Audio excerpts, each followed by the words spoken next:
Pang ano to, Neng? Adobo? Uy, adobo. O, yan mga idol, oh. Adobo.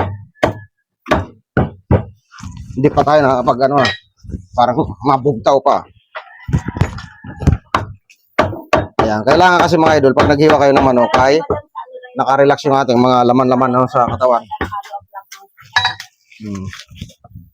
Ayan, dalawat kalating buo ito mga idol. Ayan.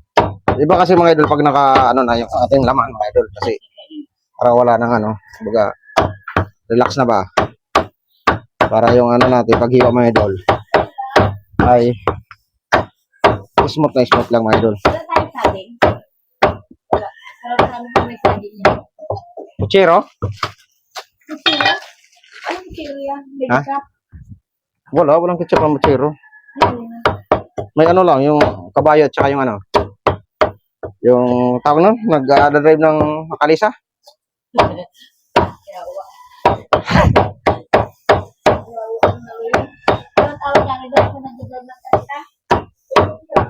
Puchero. Yun nga yun.